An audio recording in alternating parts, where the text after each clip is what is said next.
membincangkan apa itu LGBT. LGBT ini merupakan satu komuniti yang telah diklasifikasikan sebagai seksualiti. LGBT ini merupakan satu singkatan kepada lesbian, gay, bisexual dan juga transgender. Lesbian dan gay ialah merupakan satu jenis manusia yang menyukai sesama jenis mereka, iaitu lelaki menyukai lelaki, perempuan menyukai perempuan. Manakala bisexual pula ialah mereka yang menyukai kedua-dua jenisnya sekali, iaitu lelaki dan juga perempuan. Transgender pula ialah manusia yang telah menukar jantina mereka, iaitu dari lelaki kepada perempuan dan perempuan kepada lelaki. LGBT ini telah wujud sejak sekian lama. Ia bermula dari tamadun Rom, Parsi, Greek dan juga China. Saintis pada zaman dahulu telah menyatakan bahawa LGBT ini merupakan satu penyakit mental. Namun, pada masa kini, kebanyakan saintis menyatakan LGBT ini bukan merupakan penyakit mental, namun ia merupakan keinginan diri sendiri.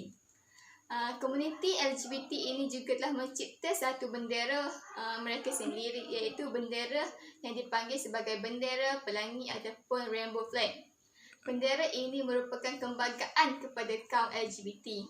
Bendera ini mempunyai beberapa jenis warna, iaitu berwarna merah, kuning, hijau, biru dan juga jingga. Mereka juga mengiktirafkan bulan Jun sebagai bulan LGBT pada setiap tahun.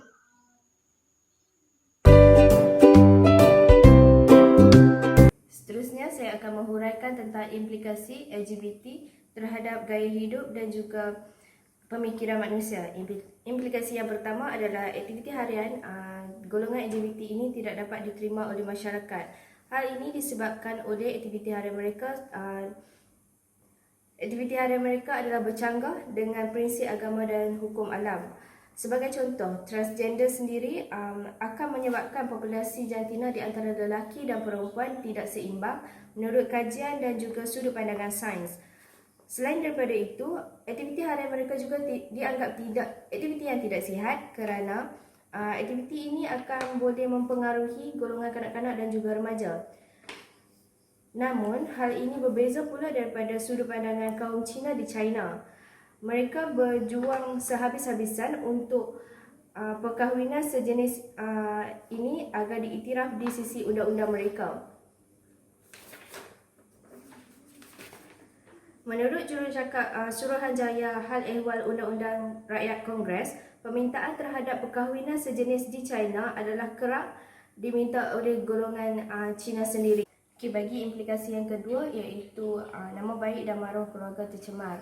Hal ini disebabkan oleh mereka yang terlibat dengan LGBT ini berasa amat bangga dan kagum apabila mereka berjaya menyatakan bahawa mereka adalah LGBT. Dan aktiviti-aktiviti harian mereka selepas mereka menjadi LGBT terkesan kepada ahli keluarga juga. Hal ini akan menjatuhkan maruah keluarga. Seterusnya, implikasi yang terakhir ialah memusnahkan kekuatan moral masyarakat. Hal ini disebabkan oleh ia memberi kesan kepada masyarakat yang sentiasa menjaga tingkah laku dan pegangan agama mereka. Hal ini dapat menggugat institusi masyarakat kerana nilai-nilai moral seperti cara percakapan, adab, tingkah laku juga akan tidak ada lagi di dalam diri setelah mereka terlibat dengan gejala LGBT. Hilangnya keruntuhan akhlak juga akan menyebabkan negara hilang ketamadunan negara itu sendiri. Namun, di negara China, terdapat syarikat-syarikat besar menunjukkan bahawa mereka menyokong dengan pelibatan golongan LGBT ini. Hal ini jelas menunjukkan bahawa syarikat e-dagang Alibaba telah mengadakan satu acara promosi pada tahun 2015, iaitu acara ini menghantar sebanyak 7 pasangan atau lebih pasangan yang sama jantina ke Amerika Syarikat bagi membolehkan mereka berkahwin, kerana di China juga perkahwinan sesama jenis tidak dibenarkan. Assalamualaikum, nama saya Muhammad Saiful Amrullah dan saya akan membincangkan mengenai isu semasa tentang LGBT di negara Malaysia. Seperti yang kita semua tahu, sekarang ni merupakan musim PKP, Perintah Kawalan Pergerakan. Jadi saya terpaksa rakam video ni dalam bilik. Okey, macam yang semua tahu, LGBT ni adalah singkatan daripada lesbian, gay, bisexual dan transgender. Okey, dia secara keseluruhannya LGBT ni adalah satu benda yang sangat haram dalam agama Islam. Memang sangat haram. Total haram. Okey, apa yang saya pandang mengenai LGBT ni, saya pandang LGBT ni kepada dua golongan. Golongan pertama adalah golongan yang buat kerja mereka sendiri.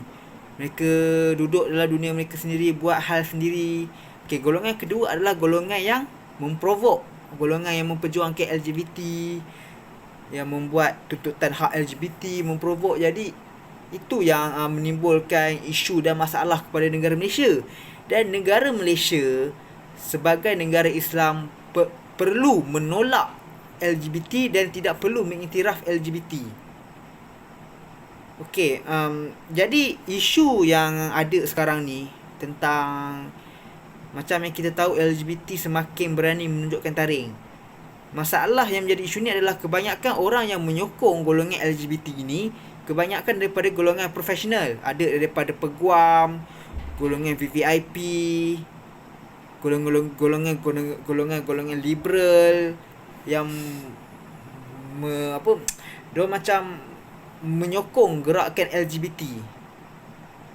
Okey, jadi macam, tapi kita sebagai masyarakat sebenarnya tidak boleh mengecam golongan LGBT, kerana apabila masyarakat dia mengecam LGBT, golongan LGBT makin berani untuk menuntut hak mereka, memperjuangkan hak mereka. Jadi masyarakat perlu memberi teguran yang positif dan rasional supaya LGBT dapat disekat, membantu golongan LGBT mengetahui apa masalah mereka, apa yang mereka mahu.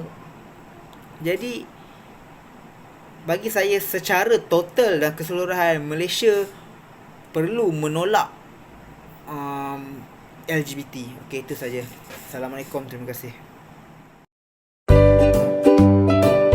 Assalamualaikum. Faktor terjebaknya gejala LGBT yang pertama adalah keluarga. Ibu bapa berperanan penting dalam pembentukan sebuah institusi keluarga yang bahagia. Namun, terdapat ibu bapa yang terdesak dalam memenuhi keperluan ahli keluarga sehingga perlu bekerja dengan lebih masa. Hal ini turut menyebabkan perhatian dan kasih sayang terhadap anak-anak semakin kurang. Kesannya, anak-anak menjadi tertekan dan mula mencari identiti sendiri dan memungkinkan mereka untuk bergaul dengan kawan-kawan yang salah lalu terjebak dengan gejala LGBT. Yang kedua adalah kurang penghayatan dan amalan agama. Ibu bapa tidak menerapkan amalan agama yang secukupnya dalam diri anak-anak sejak kecil. Seperti yang dilihat dalam institusi kekeluargaan. Kebanyakannya adalah golongan profesional yang berkejaya baik dan terdorong untuk terlibat dalam amalan LGBT. Mereka mengasihkan budaya kehidupan dengan kehidupan mereka dengan perkara yang dianjurkan agama dan mula memegang dengan fahaman sekularisme. Kesannya, hidup mereka tidak terarah dan lalu terjebak dengan budaya hidup semasa ini disebabkan sudah semakin jauh dari agama. Yang ketiga adalah pengaruh rakan sebaya. Perkara ini selalunya berlaku bagi remaja yang bersekolah sama jenis, sama ada sekolah lelaki atau sekolah perempuan sahaja. Hal ini menimbulkan keinginan berpasangan di artis luar negara seperti artis Korea. Sebagai contoh ialah penganjur menggunakan konsep-konsep amal yang kononnya yang berselindung dengan konsep amal yang kononnya untuk membantu penghidap AIDS. Dan hal ini telah menyebabkan cara hidup seseorang yang terlibat dengan gejala LGBT menjadi hancur dan mudah terdedah dengan gejala LGBT ini.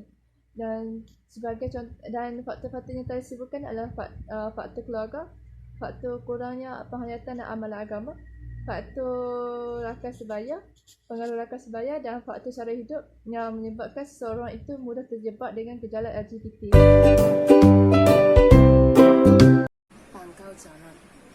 Mereka yang terlibat dengan masalah ini perlu diberi pemulihan supaya mereka tidak merasa dipentingkan oleh masyarakat. Pihak ibu bapa juga haruslah peka dengan keadaan dan tingkah laku anak-anak mereka. Perubahan emosi dan fizikal anak-anak sentiasa perlu dikawal untuk mengelakkan mereka terpengaruh dengan budaya swasta ini. Tindakan yang tegas daripada ibu bapa dapat membantu masalah LGBT ini dapat berlaku kepada anak-anak mereka. Sebagai contoh, ibu bapa haruslah memeriksa kantongan telefon anak-anak dan kenalan rapat mereka supaya ibu bapa tahu batas berkawan anak-anak di luar rumah. Kempen juga boleh dianjurkan dengan giat oleh kerajaan dan badan bukan kerajaan untuk membantu memberantas gejala ini. Kempen ini boleh diadakan menerusi media massa akademik seperti televisyen dan internet dan media massa bercetak seperti akhbar, iklan dan mencara tentang isu LGBT ini. Dan juga cara untuk membasmi gejala LGBT harus dipaparkan untuk pengetahuan masyarakat umum. Antara kempen yang sesuai boleh dianjurkan untuk membasmi gejala LGBT ialah kempen Zoom Perangi LGBT atau Hidup Sehat Tanpa LGBT. Sekian, terima kasih.